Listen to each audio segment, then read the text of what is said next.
Salam sejahtera. Pas ambil katak akhirnya. Ini ulasan yang paling panas dan pastinya yang Anda tunggu-tunggu dan cari.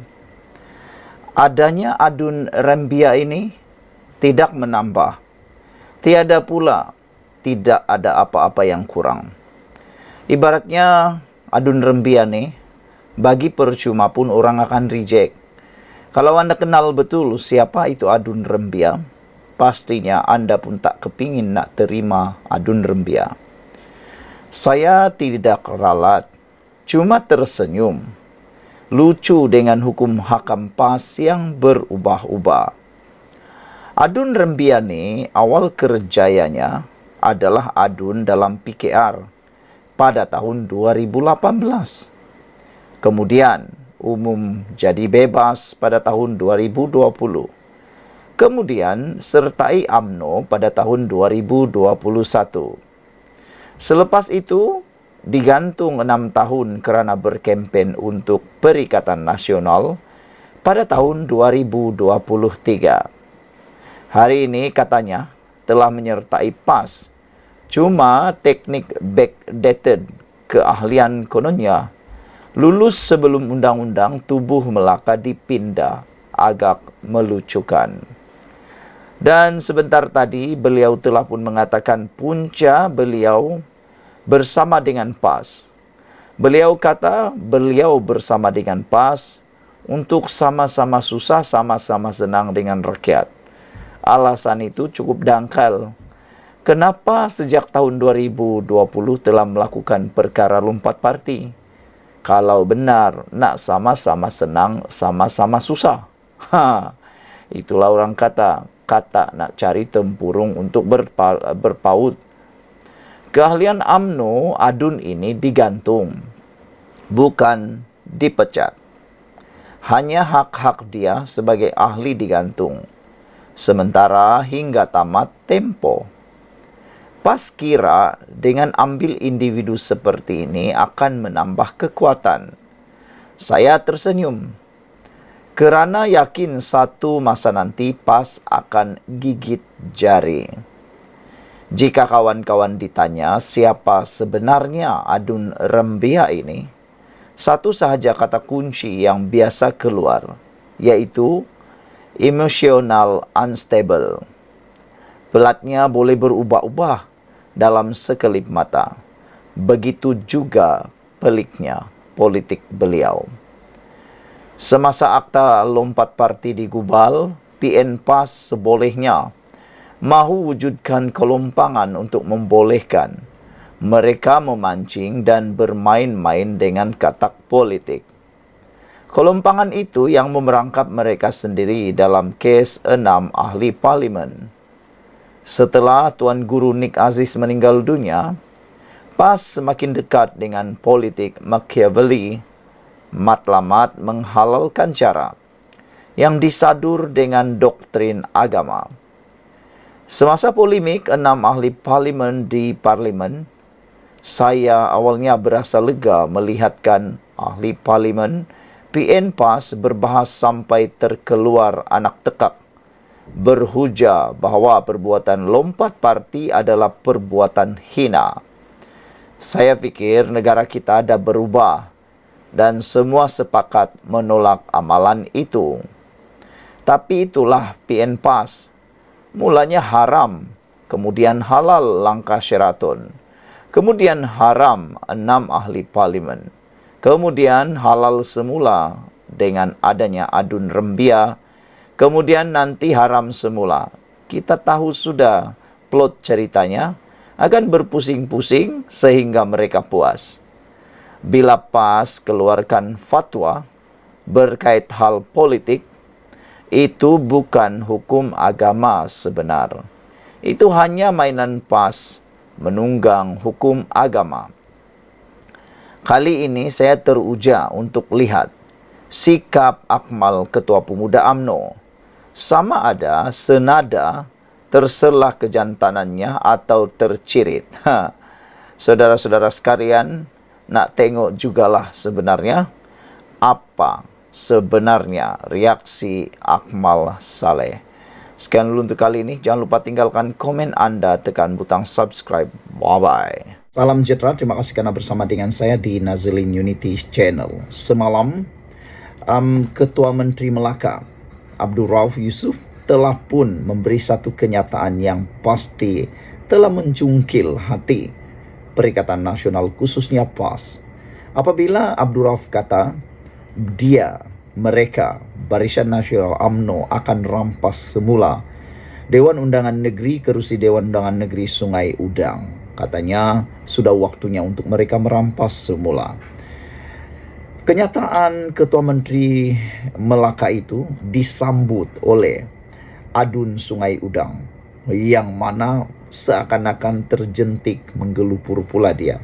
Apabila dia pula kata dengan penuh bongkak dan sombong, dia kata tak guna berkokok, Adun Sungai Udang cabar, Ketua Menteri segera bubar Dewan Undangan Negeri Melaka.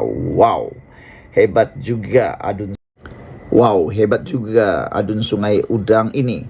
Baru Ketua Menteri Melaka kata mahu rampas, dia sudah menggelupur, terseksa nampaknya.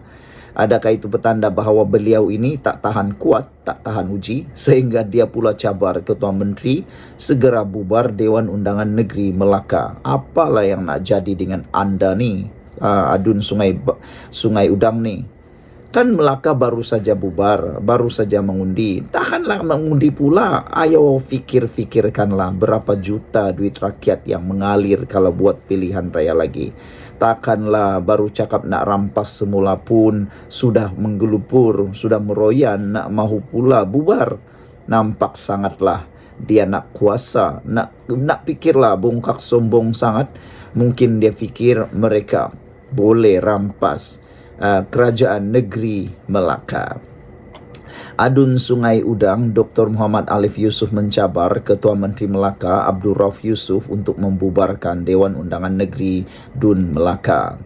Mengulas kenyataan Abdul Rauf Yusuf bahawa UMNO Melaka akan merampas kerusi Sungai Udang pada pilihan raya umum akan datang, Muhammad Alif menggesa dia supaya segera membubarkan Dewan Undangan Negeri dan mengadakan pilihan raya. Netizen marah dengan kenyataan Adun Sungai Udang ni. Kata mereka, takkanlah baru cakap nak rampas pula, nak pula bubar. Kamu ni betul-betul lah, kata netizen, menyusahkan rakyat. Baru saja pilihan raya, nak pilihan raya lagi. Nak pilihan raya berapa kali ni? Takkanlah tiap-tiap tahun pilihan raya pula, kata netizen. Orang baru saja cakap nak rampas, kamu dah marah meluat, dah marah menggelupur. Di mana adab anda sebagai orang muda, kata beliau. Saudara, saya cabar, kata Adun Sungai Udang itu, saya cabar YB Tanjung Bidara ini, bubar Dewan Undangan Negeri sekarang dan kita lawan. Bubar Dewan Undangan Negeri Melaka dan kita lawan dalam pilihan raya. Tak guna untuk berkokok sebegini, katanya kepada Malaysia Kini. Terdahulu, Abdul Rauf yang juga pengerusi perhubungan UMNO Melaka menyatakan kesungguhan parti itu untuk mendapatkan kerusi Sungai Udang pada pilihan raya akan datang. Dia menyorot kejayaan sebelum ini di 3 lagi kawasan di bawah Parlimen Tangga Batu, iaitu Kelebang, Paya Rumput dan Pantai Kundur, walaupun tewas di Sungai Udang. Muhammad Alif memenangi kerusi Sungai Udang dengan hanya kelebihan 530 undi menentang calon Barisan Nasional Muhammad Ali Muhammad. Rupa-rupanya Muhammad Alif ini hanya menang 530 undi. Okey, begitu bongkaknya dia, mungkin dia rasa dia 100% yakin menang. Sebenarnya belum tentu. Kemenangan anda di Sungai Bakap belum tentu dapat diterjemahkan di Melaka. Belum tentu lagi, belum tentu. Kalau silap sikit kalah, menyesal. Menyesallah tak kesampaian, hanya bermimpi lagilah menjadi YB. Mengulas lanjut, Muhammad Alif menyifatkan Abdul Rauf tidak faham realiti di Sungai Udang. Dia berkata ia boleh menjelaskan prospek UMNO Bukan saja di Sungai Udang tetapi juga di 3 kerusi lain. Apakah Tanjung Bidara ini tidak mempunyai perisik-perisik di kalangan rakyat? Sentimen-sentimen di kalangan rakyat ini, apakah YB Tanjung Bidara ini tak baca dengan teliti? Katanya, bukan kata Sungai Udang, silap-silap 3 kerusi yang dipegang itu yang terlingkup termasuk Sungai Udang, katanya. Pada masa ini BN memegang bilangan kerusi DUN terbesar di Melaka dengan 21 kerusi, diikuti oleh Pakatan Harapan dengan 5 kerusi dan PN hanya dengan 2 kerusi. Pada pilihan raya negeri lalu, UMNO memenangi 18 daripada 20 kerusi yang dipertandingkan. Selain Sungai Udang, parti itu turut tewas di Bukit Katil kepada Amanah dengan majoriti 1057 undi. Bersatu bertanding 15 kerusi dan memenangi kedua-dua kerusi Perikatan Nasional, yaitu Sungai Udang dan Bemban. Beberapa netizen berikan komen dalam ruangan komen di Malaysia kini. Kata netizen menjawab kepada kesombongan itu, letak jawatanlah kalau berani, apa hal minta bubar DUN pula, kata Oasis. Oasis ini paling best, dia kata daripada bubar Dewan Undangan Negeri Melaka, lebih baik Dr. Alif tu letak jawatan supaya kerusi itu jadi kosong dan adakan pilihan raya. Itu barulah berani, itu baru jantan. Apa pula nak minta bubar DUN, kata mereka. Itu paling pintar lah kan. Itu komen Oasis yang paling pintar. Patutnya itulah yang dibuat oleh Dr. Alif. Dia letak jawatan, buat pilihan raya, baru tahulah kan. Janganlah pula dunia dibubar. Apa punya pemikiran begitu, kata netizen. Adun PN mabuk PRK semata-mata gila kuasa, kata Pink Marlin. Rakyat patut sedar, uang dibelanjakan untuk pilihan raya wajar diperuntukkan untuk kebajikan rakyat, bukan untuk parti politik. Malaysia Maju kata, Adun PN Sungai Ujong fikir PRN tak pakai duit rakyat. Mereka di PN dari atas sampai bawah asik gila pilihan raya, kata Malaysia Maju. Rakyat tak payah cari makan. Tiap-tiap malam pergi ceramah politik dan buang masa. Macam ini rakyat dan negara boleh maju ke, kata Malaysia Maju. Begitulah kan, mereka tu kan suka pilihan raya, balik-balik pilihan raya, balik-balik pilihan raya. Itu yang saya cakap tadi dari awal. Kenapa nih mereka tak terfikirkah tentang rakyat nak cari makan, nak cari kerja, nak kerja, tak hadir pula ceramah dimarah, tak hadir ceramah pula nanti dikutuk, tak hadir ceramah silap-silap kena jadi pula macam-macam dakwaan, dapat pula dalil dan macam-macam. Itulah Pink Marlin kata Adun PN ni mabuk pilihan raya semata-mata gila kuasa. Ada juga kebenaran dia. Rakyat patut sedar, uang rakyat itu patut dibelanjakan untuk kebajikan rakyat dan bukan untuk parti politik, bukan untuk pilihan raya yang kerap hampir setiap tahun, kata netizen. Yang paling siok Oasis kata, yang ini paling saya tertarik, boleh membuka minda kita. Katanya, letak jawatan lah kalau berani, apa pula hal nak minta DUN bubar pula. Daripada DUN yang bubar, bagus kamu yang letak jawatan supaya boleh tengok sejauh mana dia boleh menang lagi 500 majoriti itu. Saya rasa dia akan kalah lah. Sekian dulu untuk kali ini. Jangan lupa tinggalkan komen Anda. Ikuti terus ulasan selepas ini. Salam sejahtera. Terima kasih karena bersama dengan saya di Nazlin Unity Channel. Nenggiri, ujian pertama buat Ketua Pemuda UMNO. Akmal Saleh sejak kebelakangan ini begitu berani dan lantang menggunakan bahasa yang mungkin mengguris hati para pemimpin UMNO sendiri. Dan kelihatan seakan-akan beliau lupa diri. Dengarkan ulasan ini, karena ulasan ini pasti akan membuatkan Anda terfikir apa sebenarnya yang sedang dibuat oleh Akmal Saleh. Beliau ini nak tolong UMNO naik bangkit semula, atau sebenarnya nak bantu menjahanamkan UMNO dan membuatkan Muhyiddin dan Perikatan Nasional senyum gembira dengan perbuatan yang beliau lakukan. Anda tak puas hati dengan kenyataan itu? Dengarkan ulasan ini, kerana ini mungkin akan membuka minda dan perhatian Anda. Tak lama lagi, undi ataupun PRK Nenggiri akan diadakan. Calon yang dijangka akan diturunkan di sana ialah calon daripada Barisan Nasional UMNO. Adakah Akmal Saleh mampu membuatkan itu menang ataupun mencari pula kesalahan orang lain. Ketua Pemuda UMNO Dr. Akmal Saleh terus agresif menemplak sesiapa yang menegurnya secara baik maupun secara keras, sama ada orang dari luar parti maupun orang partinya sendiri. Dengan wajah bongkak dia terus membidas siapa sahaja yang cuba menasihatinya. Lebih menyedihkan, Akmal menggunakan ayat yang tidak sesuai kepada mereka yang jauh lebih usia darinya, seperti dia mengkritik Datuk Lokman Adam. Akmal mungkin berasa seronok apabila dia mula mengkritik kerajaan perpaduan. Dia mendapat ribuan tanda like dan komen, jumlah yang tidak pernah dikecapinya sebelum ini. Tapi kadang-kadang kita terfikir, Akmal Saleh ini pernahkah membuat kajian siapa sebenarnya yang tanda like dan komen itu?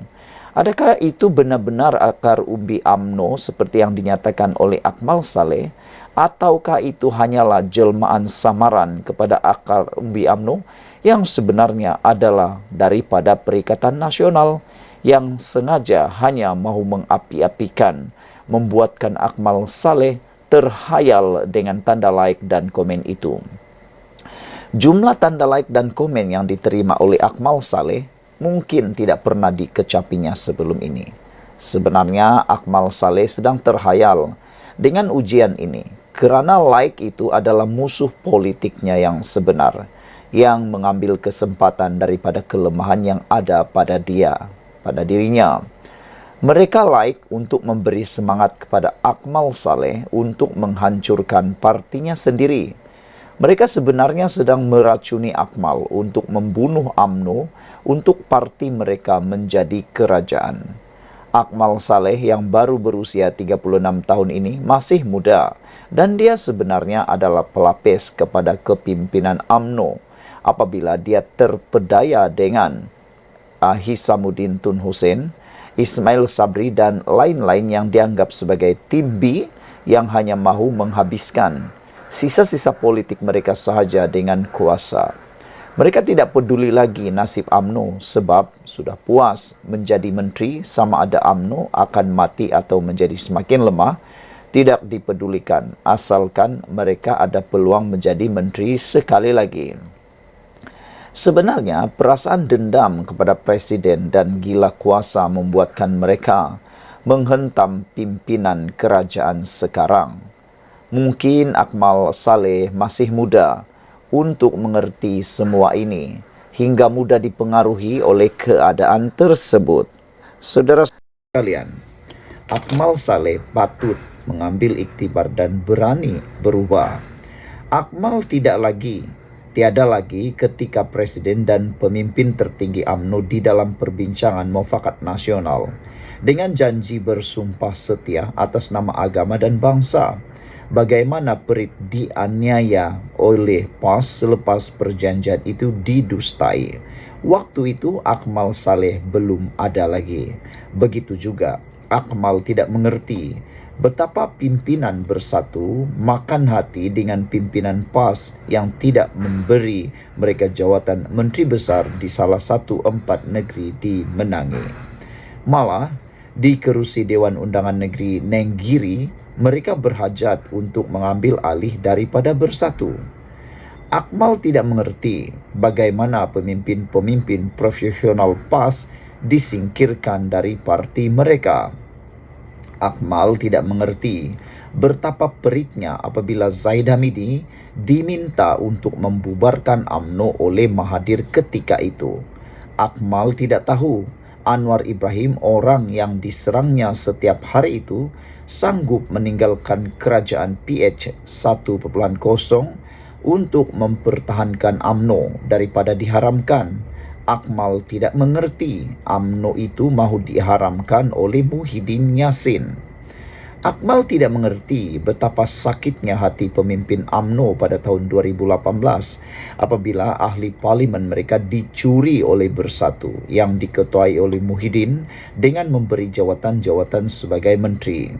Akmal hanya akan mengerti jika UMNO bersatu dengan Perikatan Nasional, 74 kerusi Parlimen Melayu milik PAS tidak akan diberi kepada UMNO. Akmal hanya akan mengerti di antara PAS, Bersatu dan UMNO. UMNO adalah parti terkecil untuk mendapatkan kerusi ditandingi di kawasan Melayu. Adab dalam parti. Baru semalam, Adun Sungai Udang dari Bersatu Dr. Muhammad Alif Yusuf mencabar Ketua Menteri Melaka Abdul Rauf Yusuf untuk membubarkan Dewan Undangan Negeri Melaka Dun Melaka. Akmal fikirlah sendiri, sikap PAS dalam berpolitik yang rakus dengan kuasa. Buat adik Akmal, anda berbakat untuk menjadi pewaris pemimpin parti UMNO ini. Pesanan saya, jaga adab apabila berhadapan dengan orang yang lebih tua. Lihat, raja-raja kita, mereka begitu menjaga adab dan budaya orang Melayu. Mereka akan tunduk dan mencium tangan kepada yang berhak dihormati.